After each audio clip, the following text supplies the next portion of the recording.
All right, folks, here it is. I'm just going to check the audio on the stream. Just a second. And you remember back in the old days? Stream. Just a second. And you remember back in the old days? Sorry, I had a notification there. I was checking my audio. Remember back in the old days, we would start and end every episode with, well, I can't say it out loud because YouTube is they're very sneaky. They're very unfair and very sneaky about how they figure out what you're putting on the screen. But there was something wonderful that we used to start and end each show with. Well, now we'll have, if you gaze behind me, we will get to enjoy that throughout the show. Anytime I'm here and when I'm not shrunk down into that tiny box on the bottom of the screen there, until I don't know if perhaps they can figure out if something fun like that is on the wall, but I don't think so. I don't know. I'm not sure. That would be then their AI has really gone off the rails. But anyway, if you know, you know, and if you see it, enjoy it. Just a little treat. It's nothing too big. Anyway, if you we are live tonight, by the way. I know I've been pre-recorded and off and everything. It was the summer. It's this and the entire year after. I've said this a million times. I'll get back into it, but the entire year after Easter is just packed with fun. So sometimes it gets very busy, and I don't get to go completely live. It is. It's bacon in here a little bit. I don't know if that's because I had the oven on before. I was cooking chicken, or if it's just because it's getting warmer tonight. It was kind of a summery day, beautiful day today. I was in Liberty State Park going for a run this morning, and I was finishing up. I was sitting on a bench eating some oranges, drinking some electrolytes, just hanging out, and I hear Metallica blasting from the parking lot. I turn around. There are these guys in cowboy hats opening up the back of a pickup truck, and they're just unloading fucking cooler after cooler and like bags of charcoal briquettes and shit. And they were setting up for what looked like it was going to be a massive fucking barbecue. I'm not sure what it was. I'm assuming maybe it was like some of the park rangers or something like that on their day off, because it was a nice Friday, kind of setting up and doing a little like burger burn or something like that. But it looked like the boys were getting ready to have an afternoon. It looked like they were getting ready to feed like dozens of people. So what a way to spend a Friday. Good for them. I spent the day kind of getting the apartment together, putting some of the finishing touches on. I moved in here in July. It's now mid-September, so basically July, August. It took me about 10 weeks to get the place just to where I like it, but that's also with a lot of time down the shore and what have you. But we are cooking now. I got the kitchen set up nice, got some fresh frying pans, all that good shit. Just hung some lighting and paintings in my bedroom. I got a whole bar set up out in the living room. Things are looking good. Before we get too far into anything, I should just do the usual plug the socials and remind you guys to tell your friends. I don't really make a concentrated effort to promote the show on like social media or anything that much, because I've got a lot of shit going on outside of this. So it's not a priority. It's just something I enjoy doing once a week for whatever meager audience there is to enjoy it. And it's fun. It's a fun little stream. I get to talk to you about things that I see when I'm out and about, when I'm ootin' a boot. But yeah, so tell your friends. YouTube, Mike's Golden Streams, or just look for Sacktap Live, Mike Montone. Twitter at Mike Montone. Instagram at Gary_Moyler, Moyler. Howdy to the boys in the comments section. How are you, fellas?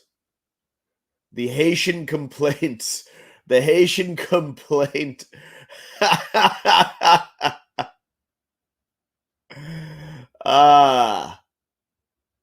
Very good. Very good. They're eating the cats. They're eating cats. They're eating the dogs. They're snatching up pets. Incredible. We'll talk about it. We'll talk about it in a minute. Patrick Bateman, how are you? I was just thinking about um, when when I read fucking Bret Easton Ellis's other books, and I wasn't overly impressed, but he fucking knocked it out of the park with American Psycho. Phil Barlow, how are you? No cat eaters in here. No, this ain't Springfield, Ohio, baby. Um,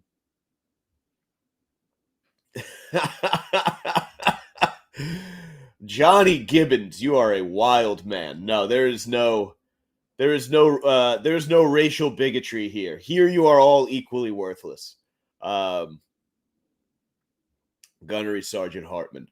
Um, yeah, what a fucking debate that was.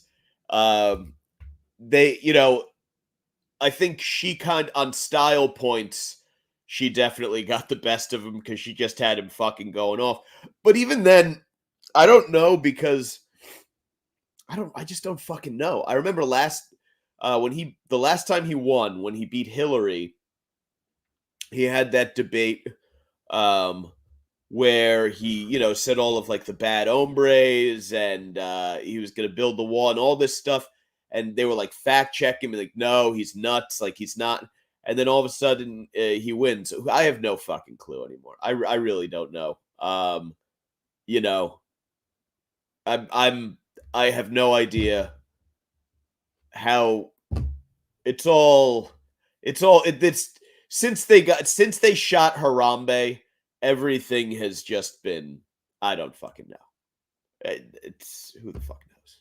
I got I everyone wants to have something intelligent. Like everyone thinks they know, like they've got the angle on it. They've figured it out. It's like, no, but he's, but she's, but they, the media, the GOP, the MAGA, Marjorie Taylor, Laura Loomer. Nobody knows. Nobody knows anything. It's all fucking. Sorry, I got a fresh vape cart this afternoon. If you couldn't tell, but that wouldn't, even if I was stone cold sober right now, I would tell you that I have no fucking clue. The political science that I studied was like amendments and Alexander Hamilton and the Federalist Papers and fucking Locke's fucking treatise on liberty and the Declaration of Independence and all of that. Con law. I studied cases. I did not. I didn't have. I didn't have eating cats. I didn't have her yelling about Hannibal Lecter. I didn't have. Uh, you know, was the Trump assassination guy? He wasn't trans, right? That would have been perfect. Um, so I'm just a spectator at this point.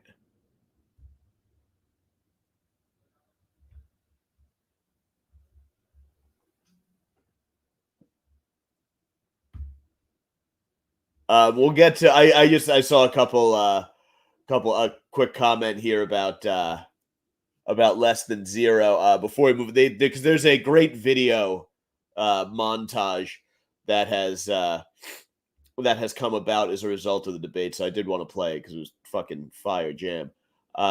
Less Than Zero is pretty good. Is Less Than Zero? Is that the one where he's in? Is he's in college, or is that the one where he's out in Los Angeles? There's the one where it's like Patrick Bateman's brother, and he's off at college or some shit like that, and like some guy tries to suck his dick or something like that. A lot of gay stuff in Bret Easton Ellis's book. I guess he is. I think he is. He does swing that way. Um, ba, ba, ba.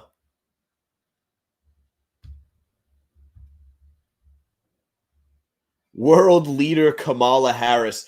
Yeah, the incredulous impressions Johnny Gibbons says, for those of you listening to the audio. I look forward to world leader Kamala Harris, who can pull a series of incredulous impressions when negotiating any global conflict. Yeah, I think that's the difference between the way they are covered. If Trump had been up there making weird facial expressions, like looking at her all night, that would have been all over the fucking place. Even if, they say she won because she didn't completely go off the fucking rails. I don't, there are people who are declaring it like a blowout win. I kind of beg to differ on that one. I don't know if she did anything with those facial expressions to convince people that she isn't of that like smug, you're going to do what we say because we're smarter and better than you, you know, sort of makeup. So, my feeling is that she just kind of, squeaked again. She squeaked by because she didn't say anything of substance. She just kind of goaded him the right way and got a predictable Trump reaction. I have no idea. As I spent 1 minute repeating over and over before, I have no idea how undecided voters are going to take any of that. I I'm just it. I don't know what drives them. People are like, it's the economy, it's abortion, it's this, it's that. Like, I have no idea. I have no fucking clue. I'm very out of touch with with Americans in battleground states. What do people in Michigan, Pennsylvania, and Wisconsin want? Some of those states, it feels like, have been are very blue in their state politics. So it's like weird that they're even up for grabs. But again, I'm not one of these guys who's fucking whatchamacallit. Like, there are people who are they're online and they're very into politics. Like Labor Day weekend, we'd we'd be getting ready to go to the beach. I'd be sitting on the couch, waiting for my girlfriend to take her sweet ass time getting ready to go to the fucking beach. So I'd be sitting on the. No, she's lovely. She's lovely. She watches from time to time. I'm sure she'll enjoy that. But I'd be sitting there scrolling my Twitter, and I'd see people on Labor Day weekend, the last weekend of the summer, just going off multiple paragraphs. I've talked about this before. It happens on the 4th of July. It happens around Christmas, Thanksgiving. Thanksgiving, people prepare to go to war. Like, there's no longer even a pretense of like, oh, we're getting the family together.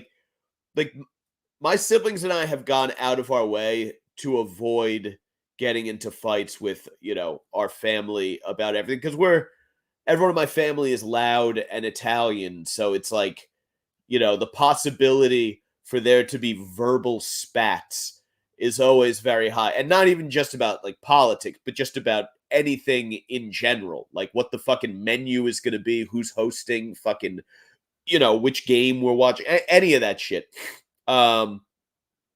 So for us, the holidays are like very much like, hey, let's, smoke a little cheap, be on your best behavior. Don't say anything that's going to hurt someone's feelings. We're trying to have some fun here. But there are those, particularly of the younger liberal ilk, who have become very like combative over Thanksgiving. They're now COVID pushed it over the edge.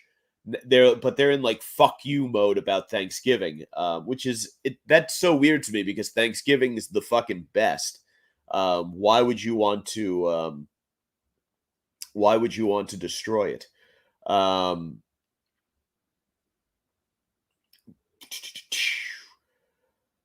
Patrick, less than zero was Downey sucking dick with James Spader's. Okay, gotcha. Yeah, so that is, I believe that's the Los Angeles one, and then there's the one about it's Patrick Bateman's brother when he's at I think it's when he's at Yale or something like that. It follows him around. And I think he goes home for like a semester break or some shit. Johnny Gibbons, Anna Kasparian's insights concerning Steel Toe and his antics. I don't know. I don't know what that's in reference to.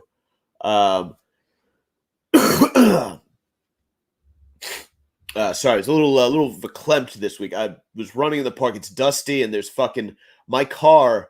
When I got back from my run, was just covered in like a layer of thin greens. There must be a lot of shit in the fucking air. I had that bad boy washed, bring out that nice black shine. You got a black and red are the best car colors. What are you doing with anything else? Anyway, the cat eating thing. So that we talked about that last week, the cat eating thing. I don't know what the fuck is going on in Springfield, Ohio, because here's the thing now.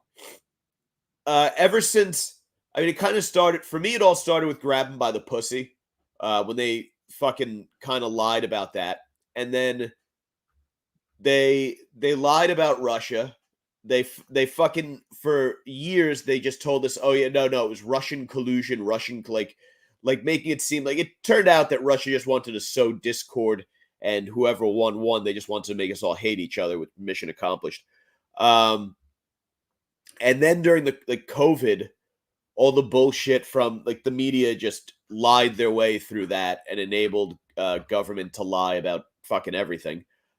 So someone says they're eating fucking geese and cats, or they're killing people in car accidents, and it's just overrun with Haitians, and they're being brought in presumably because once you can get them, the Democrats give people a bunch of shit, and then once you get them citizenship, you have voters for life. So it's not like Kamala did like it's almost too ridiculous. It's not that ridiculous too, but like if you found out for sure that was true, would you really be blown away by it? And I don't even mean that in a racist way. Given what you know about the way our government operates, the way things have been done for centuries in this country, and with people with power throughout human existence, people have always been jockeying for power and control, and they have been willing to stop at nothing. They have been willing to kill people, to wipe out entire races of human beings. Is it that hard to believe that under the auspices of a charitable organization, political power brokers were funding the mass migration of people from an impoverished country into the United States with promises of a better life and all of this shit, and the possibility to create fucking lifelong voters, and that those people, having just been uprooted from a country where they do things a certain way, brought that way of life here with very little plans to change, or if they do plan to change, doing so very slowly while still retaining some of the trappings of home, as it were. It's not that insane of a proposition. So if you told me it was true, I'd be like, okay, I can see that.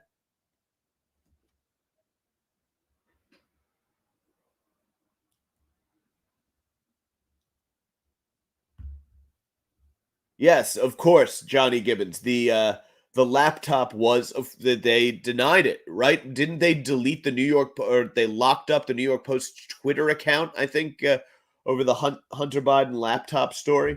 But yeah, so that's my 2 cents. That's my 10 pounds. That's my 45 pound plate on the issue. But some great moments, I thought, in terms of like zingers and stuff like that. When he said, go wake him up at 4 o'clock in the afternoon, that was a great one. I'll let you know a little secret. He hates her. Also very good. And then fuck was the other one? Oh, when he did the, I'm speaking or whatever it was. It seemed like they were allowing them to interrupt with each other. I don't know what the fuck this microphones off thing was. Like, it seemed like they were, by the end of it, the mics were just on, and it was just a shit show of these two going at it.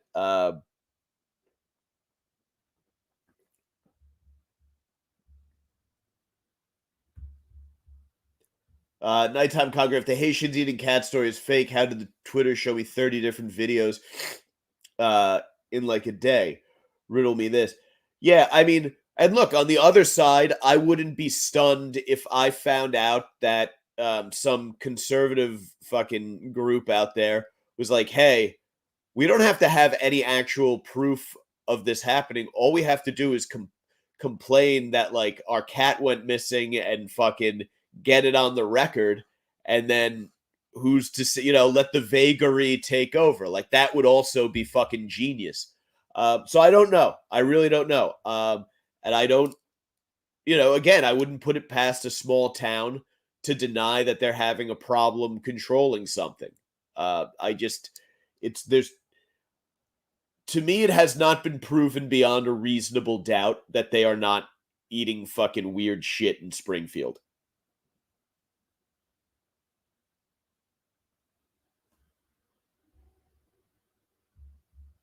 Anyway, speaking of that, there is now a parody, a song, like they made this fucking fire ass jam. Someone on TikTok or some shit. Let me share this just a second.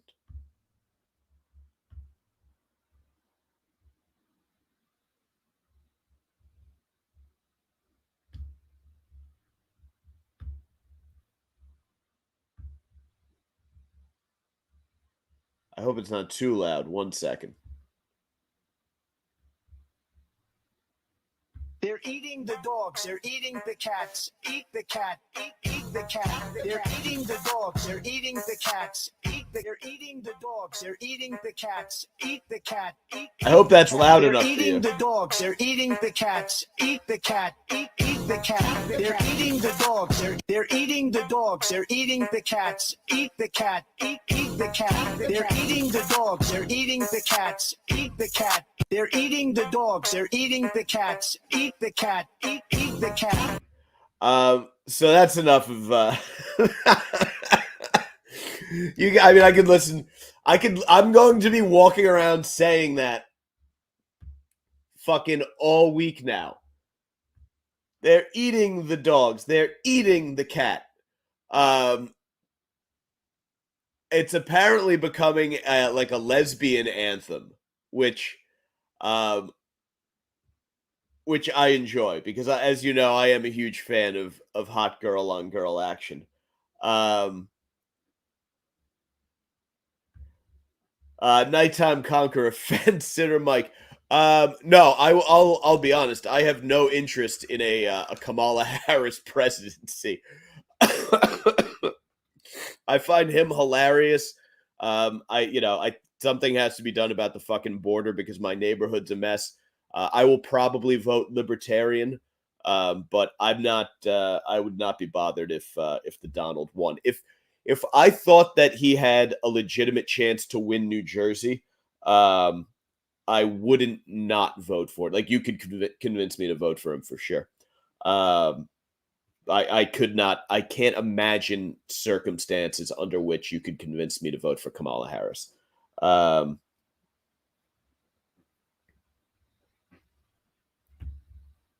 Thank you, Conqueror. I hope you guys like the backdrop.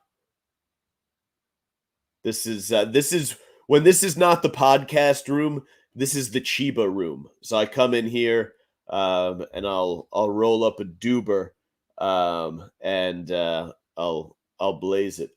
A fucking booster.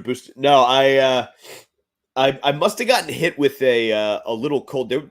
There had to be a fucking cold going around the building I work in because people were walking around sniffling, and I like the last fucking 2 days of last week. I felt like I was hungover for a couple days, but I went out and I fucking cooked a nice 3 mile run this morning in the sun. So should be feels like I've gotten over it.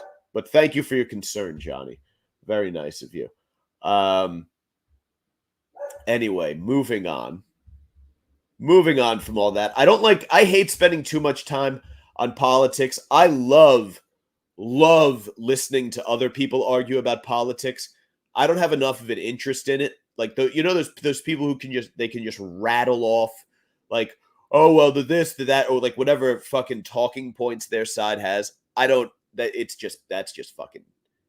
It just takes up. It feels like it takes up too much space in your brain that can be used for other very productive things. Anywho,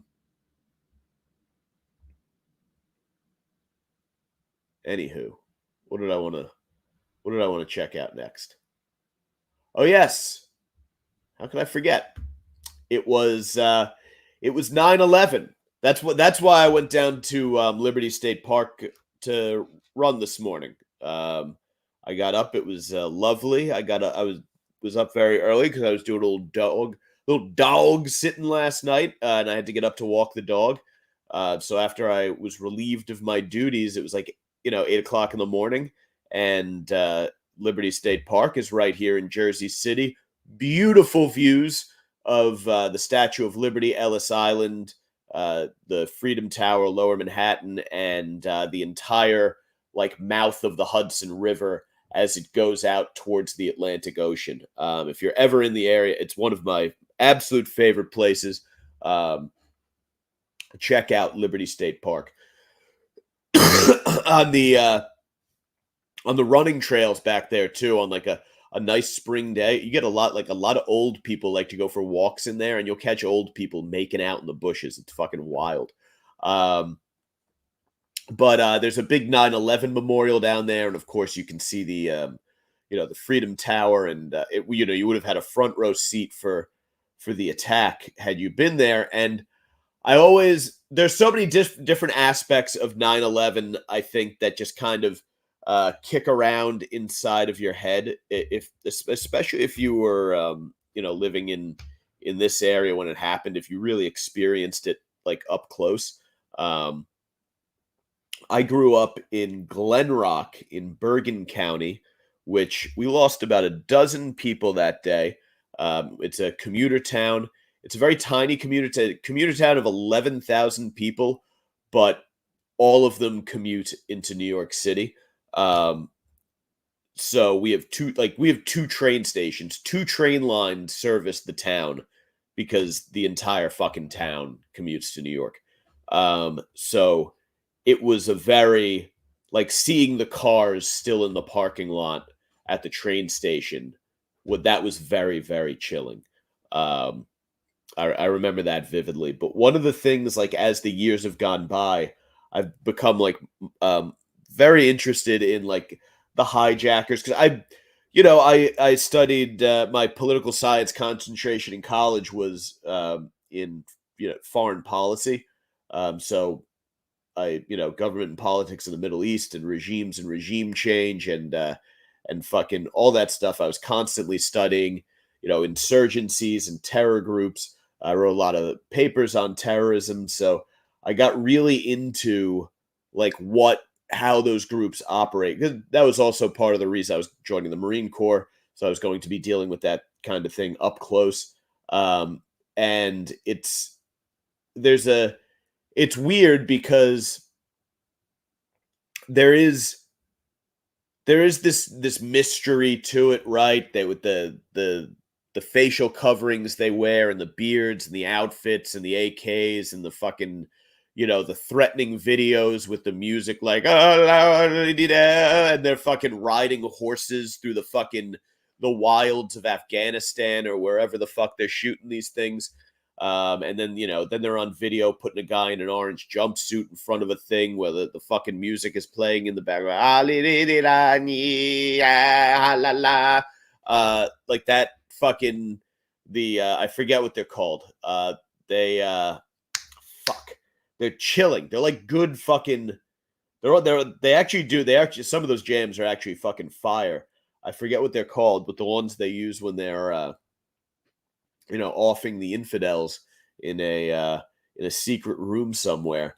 But along with all of that, there's this ridiculous banality to a lot of it, right? If you're going to commit a terrorist attack, you have to do so. You have to, book hotel rooms and fucking conduct reconnaissance and get clothing and plan. It's very, there's a lot of, some of it is almost like the guy doing it up until the moment he hijacks a plane and crashes it into a building is operating like he's just a guy working for a Fortune 500 company. So I found this article from the Harvard Crimson, because of course Harvard's in Boston. A couple of the flights took off from Boston Logan.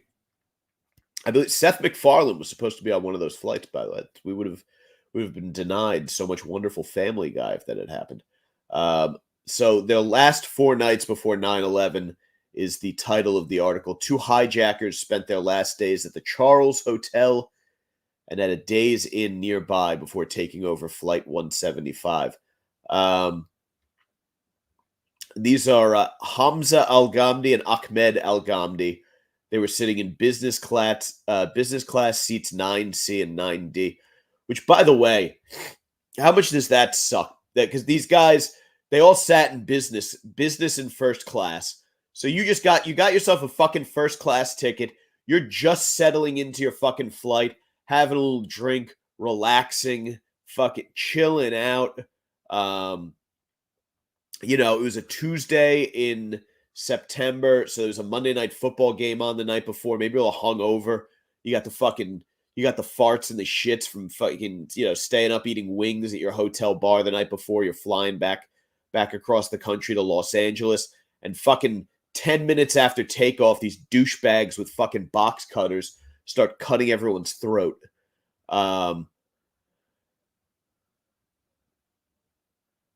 30 minutes later, the Al-Ghamdis and 3 others took control of the plane, killing 2 pilots, stabbing members of the flight crew in the process. At 9:03, the aircraft slammed into the South Tower of the World Trade Center. Before they did this, though, they spent their last 4 days sleeping, waiting at the Charles Hotel in Cambridge, and at a Days Inn less than a mile from Harvard Stadium. During their time here, they were mostly in Florida.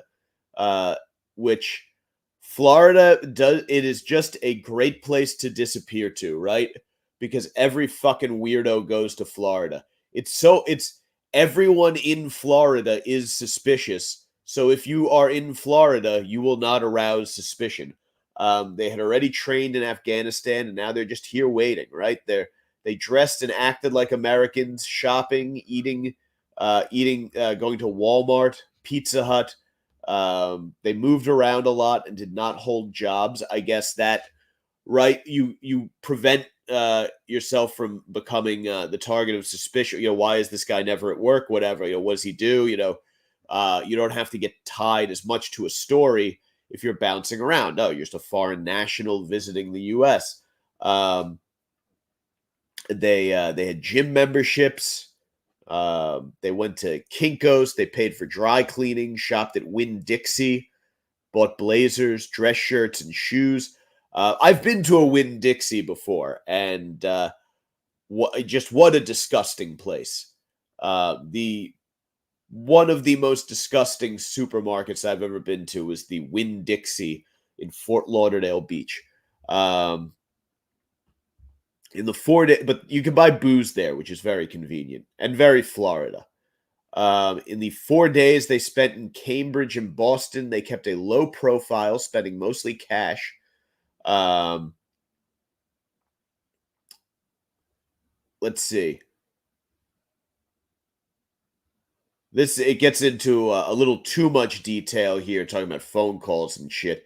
After the 2 brothers spent the night at the Charles, known for hosting visiting politicians and celebrities, they searched for a cheaper hotel, leaving behind a room that overlooks the Harvard Kennedy School. That sucks, by the way, because they were probably told, you gotta get the cheapest rooms possible because here's your budget. Because remember, this is done like they're a Fortune 500 company, right? You got to stay on budget.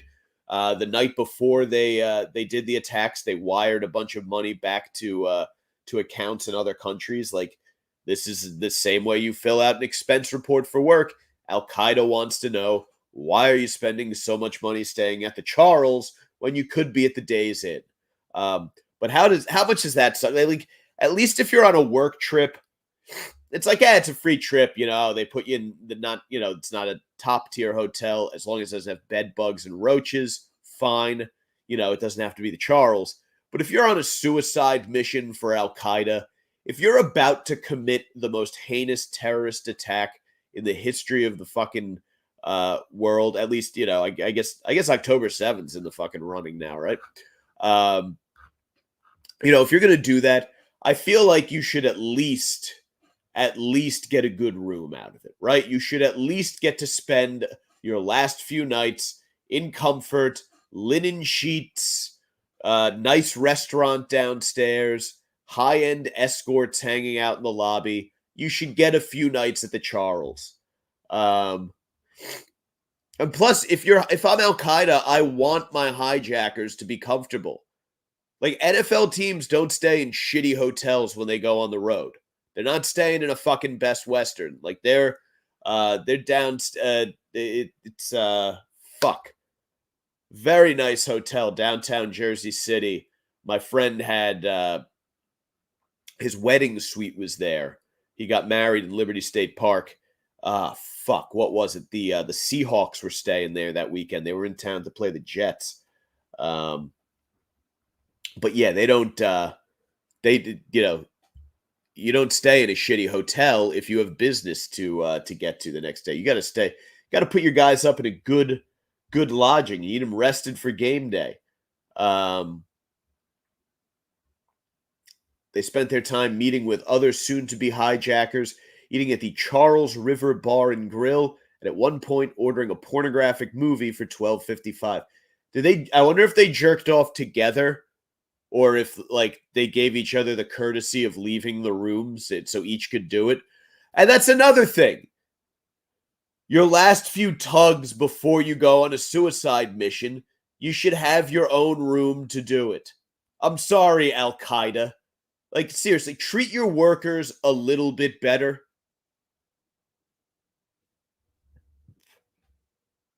Let me tell you something. If I was running one of these organizations and I was sending people on a suicide mission, I would put them up somewhere nice.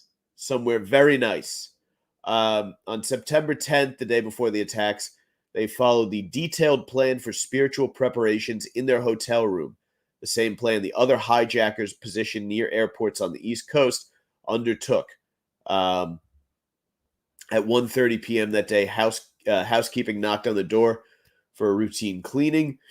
Refusing service, Hamza Al-Ghamdi instead handed a maid 2 full trash bags. An hour later, they knocked again, and this time the brothers allowed staff to clean the room. A maid recalled seeing 3 men in the room: Hamza Al-Ghamdi, Ahmed Al-Ghamdi, and another man, also a hijacker. The maid would later tell the FBI it looked as if the men slept on top of their sheets and placed light silk clothes over their pillows. In the room, the maid discovered copious amounts of body hair and water left on the floor. The maid also noted that all the room's lotion bottles had been empty. Yeah, again, there's shit. So part of what you have to do is remove all of your hair. They do this. It's to symbolically purge themselves of their sin. And this is to prepare for martyrdom. So this is the day before you're flying on a suicide mission. You're probably a tad nervous. And you have to use those shitty little bottles of hotel lotion. Those are not, those are hand creams. Those are not legitimate body lotions. Like, you want to get Vaseline makes a good aloe vera lotion. They make a great cocoa butter lotion. I'm assuming they have one with like jasmine or something as well. I believe they have, or lavender. Yeah, they make a good lavender that I use before I go to bed sometimes. You got to use a good lotion after you shave your body. That must have been their skin, and good. I'm glad their skin was probably so fucking irritated the next day. Like, they were probably itching and scratching through their final hours on the planet while those hairs started to grow back because they did it the day before. That brings me a great deal of joy.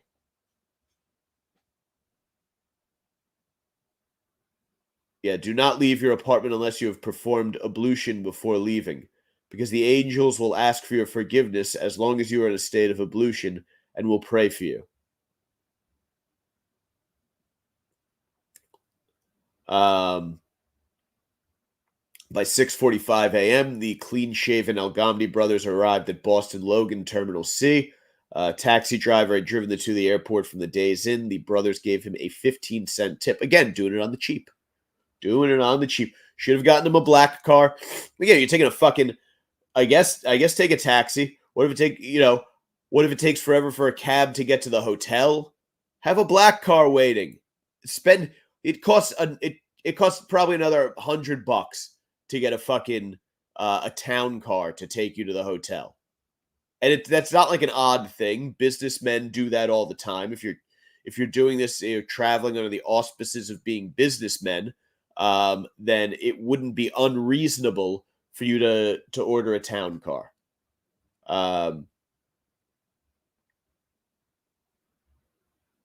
That morning, 10 hijackers maneuvered through Boston Logan Airport. All were cleared through scan.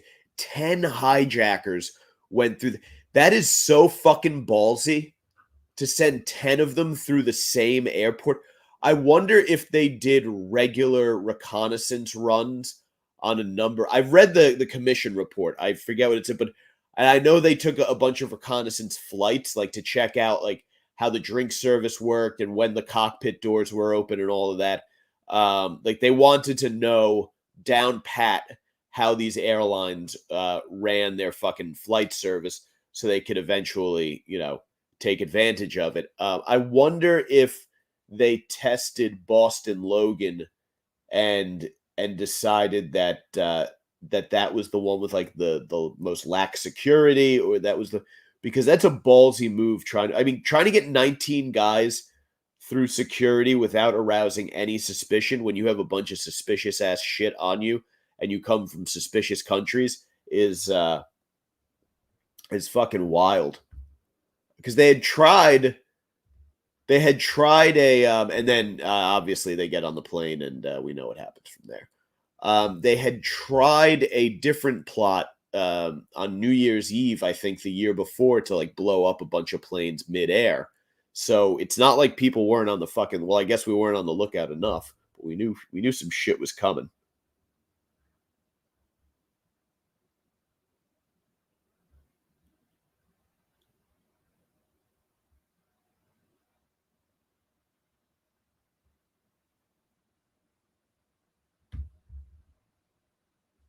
Back to, oh, sorry, I was sorry, I was going to click on not Sam Miguel's comment. Yes, not Sam Miguel. That is a Mr. Met Chip Chipperson behind me. I also have there's a Chippy, a Rocky Chippy, and then there's also a I believe there's a New England Patriots one I have somewhere. Yes, I do have a handful of Chipperson items in the room. You gotta love the Chipper. But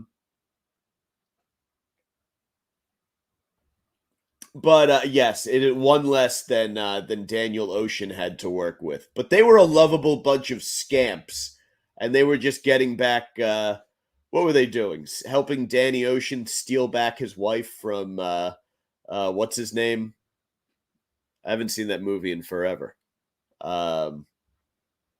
The guy was he in Godfather 3?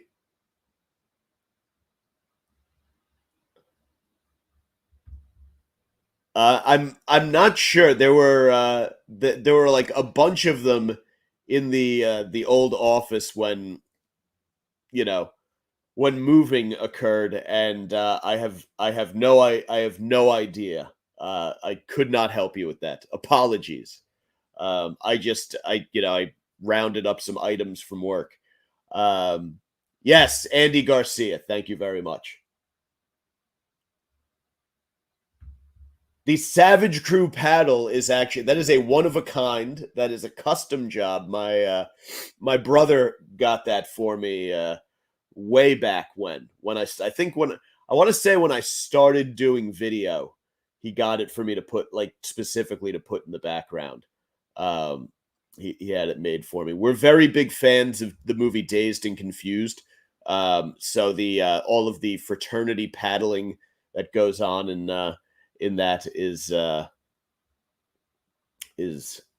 the reason for that. Yes, it does. Nighttime Conquer the fuck you, incredible. That is one of Ben Affleck's finest roles. I fuck it. That just an incredible movie. I try to watch it right around graduation season. That and American Pie. There's something about springtime makes me want to watch movies about high school hijinks, and there's something about the fall that makes me want to watch movies about college hijinks, because I think because fall is all about like going back to campus, fucking leaves, crunching, football games, keg parties, all that. And then spring it's like prom and graduation. But yeah, some great seasonal movies. Anyway, the VMAs. The VMAs were on Wednesday night. And I did not watch the VMAs. I had to watch a Family Guy marathon on Hulu because I went usually on a Wednesday night. You get I think the Mets played during the day, so there's no sports on. Usually on a Wednesday night on Comedy Central, you get either South Park or Seinfeld. So you can just kind of put it on and not do it, just relax and enjoy. I go to put on Comedy Central and I see that the VMAs are on. And then I see on the guide that the VMAs are on 8 different fucking channels because they're just trying to force you to watch the VMAs. No one fucking cares about the VMAs anymore. It's not a thing. It is no longer relevant. No one cares about these people. People do, but the ones who do aren't watching TV. They watch YouTube, or they watch fucking, TikTok, or whatever the fuck kids fucking watch. I don't know. So there's that. I have no interest in award shows to begin with. I know this and that and the Golden Globes, and there's not enough representation for them, and she won this and he won that and he was mad and she got snubbed. I don't fucking care. None of it is interesting. It's stupid. It's just stupid. It's just a waste. There's so much other shit that you can watch on a given night. I don't understand why you would watch an award show other than the possibility that someone might punch someone in the face. Like, that is now the reason to watch an award show. Other than that, there's no reason to watch an award show. It's just a room full of douchebags. There's none of them are useful people. If they were, they wouldn't be in the entertainment industry. Like, they wouldn't be in Hollywood. They wouldn't be in fucking music. These are acting, particularly acting, and I feel like music and Broadway. These are very self-indulgent pursuits. Whereas, the reason stand-up comedy doesn't have one of these is because stand-up comedy is a self-loathing pursuit. Like they all hate themselves. It's actually very funny. That, like, if you haven't picked that up from listening to every stand-up fucking comedy podcast, they all hate themselves. That's why they all have they all do reads for BetterHelp. And it's refreshing. We like that. That's what makes them entertaining. The fact that they don't love themselves.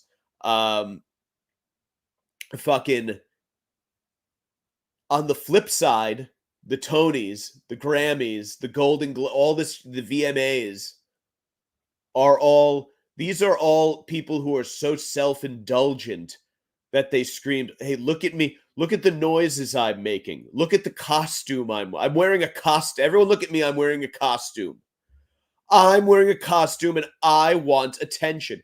Now, some of them are very good at making the things that they make. That is true. But just watching them for the sake of watching them get a trophy for it, and then like having to deal with their fucking personality and watching them all applaud each other and like the things that they say when they're up, like, I just want to thank Julio for his vision, for his commitment to this project, to this dream that started as a conversation in a coffee shop that we would have so many times when we were both just extras on Cats. And we wrote a script and it came true. You all made it come true. You should be applaud for yourselves. You all made it come true. Like doing that. It's just, it's hateable, you know. It's just the worst. It's the worst of society. The homeless vagrant on the street putting a needle in his arm, sitting in a pile of his own feces. He may be the dregs of society, but these people are the worst of society. So this Chappell Roan, who is the current flavor of the week. Chappell Roan. Everyone is obsessed with Chappell Roan. They're standing Chappell Roan. Oh, she's so great. She's got that song about lesbian, not they're eating the cats. Hot to Go. That HOTTOGO. Everyone loves Chappell Roan. I don't give a shit about Chappell Roan. Chappell Roan told a photographer to shut the fuck up at the VMAs, and everybody is just cheering for her. Apparently, I don't even know why it happened. Did she have a good reason? The 26-year-old who came home with a shiny award for Best New Artist initially turned away from the flashing lights. She tried to primp her medieval outfit before posing for snaps. But while getting ready, she quickly turned around and cursed at a cameraman. The red wine supernova hitmaker went on to point at herself before telling the paparazzi, "Not me, bitch."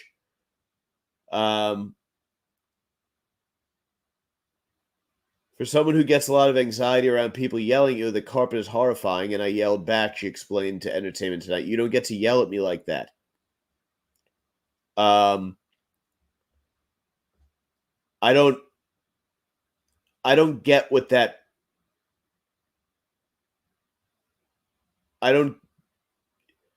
So a member of she was on the red carpet. I don't understand this. I truly don't understand, because you knew there was going to be a red carpet. That's why she was dressed. I'm not going to, I don't want to use the Getty image because they get upset if you do that. But she was dressed in some sort of medieval attire with these idiotic claws on. She's dressed, I don't know, like a fucking, she's dressed like she's in a vampire movie or some shit. And I guess what happened is the paparazzi asked her to turn around or something so they could take a picture, which is exactly what you do on the red carpet. And she cursed him off, and everyone's like, cheering for her and talking about how incredible she is. It's the red carpet. There's nothing brave or wonderful about this. She yelled at a photographer doing his job on the red carpet. Like, that's what you're there for. I guess you could have gone in through a back entrance, except MTV's not going to want. The reason you're getting the award, honey, is because MTV wants you on that carpet. So if you would like the award, and all that comes with it, then turn around, smile for the fucking camera, and let the paparazzi take your picture.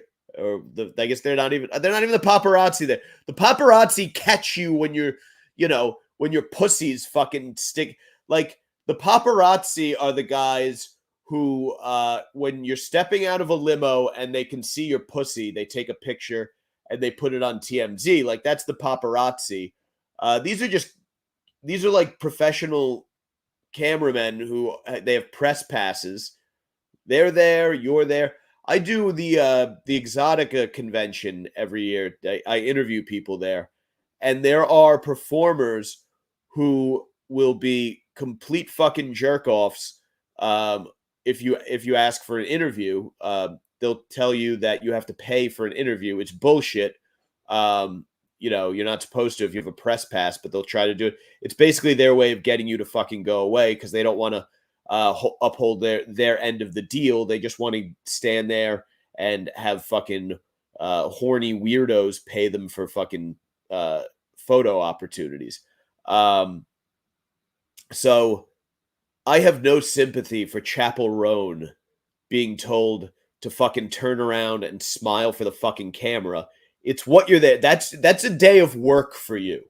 I know you're getting an award and it's fun, but it's a work day. So get to fucking work, honey.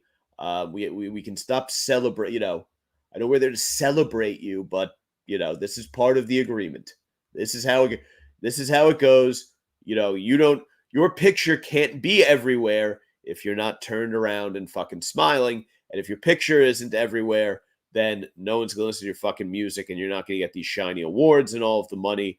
And you have to understand this is how the machine works. Read Motley Crue has a book, The Dirt, where they explain how that wheel turns. So either get on or get off.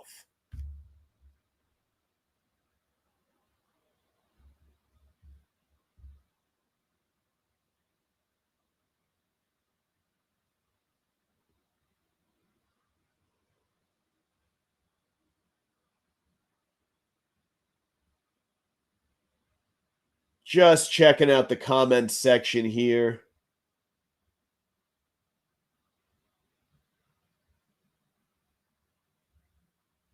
Howdy, fellas. Yes, I see that Johnny Gibbons Nighttime Conqueror. Yes, that was fun. My only big regret from that is not buying a Scranton hoodie or something like that while I was out there. I was not making a whole lot of money at the time, so the budget was tight. But I have to get myself a nice SU, like maybe a nice long sleeve T-shirt. Shane and Silent Bob, howdy. Good to have you here. Fred Durst with Tommy Lee. What a combo. Indeed. Many A and B listers are also high-priced escorts. Interesting. Interesting. A lot of porn stars escort. There are a shitload of them. A shitload of adult film stars who escorts. They like advertise it on Twitter too. It's interesting.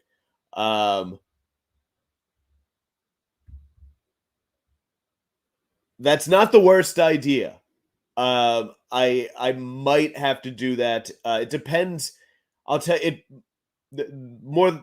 The real answer, I guess, would be it depends if it's a one game play in. That's kind of tough because it's just the scheduling and everything is just if I get hit a Tuesday or Thursday night, I have to rearrange my entire other work schedule. But if it's for a series, if it was for the World Series or something like that, especially, yeah, that would be cool. And then I guess watch the game in the parking lot or something like that, some shit like that. Anyway.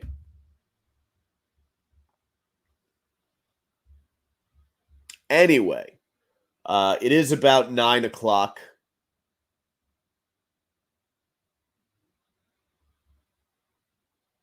It is about 9:00. I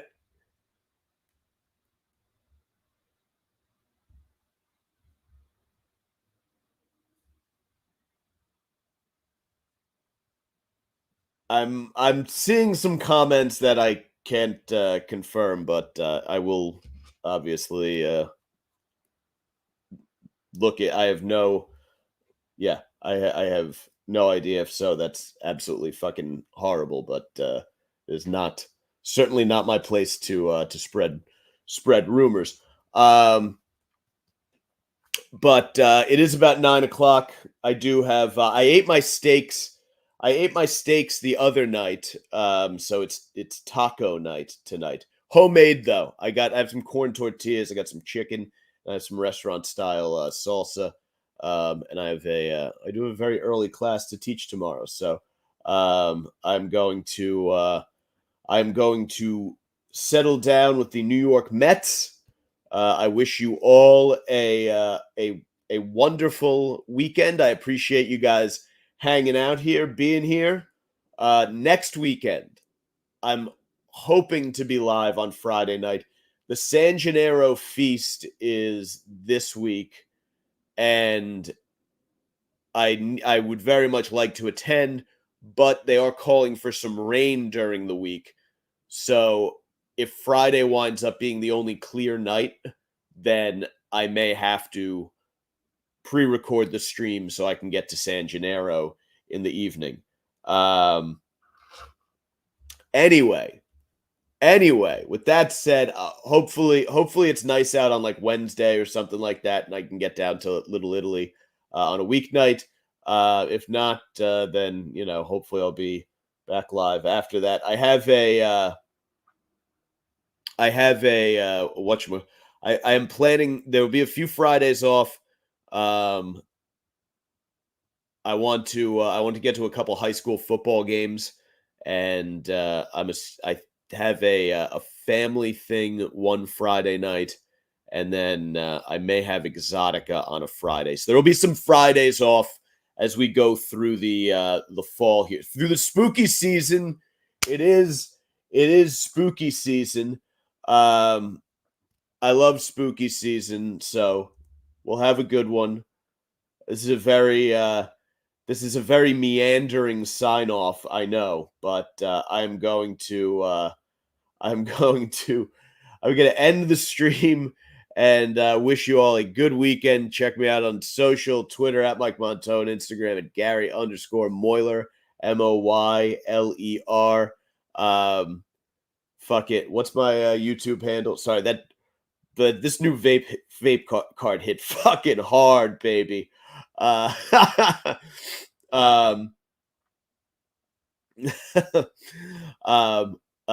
is the YouTube? Oh, at Mike's Golden Streams. That's it.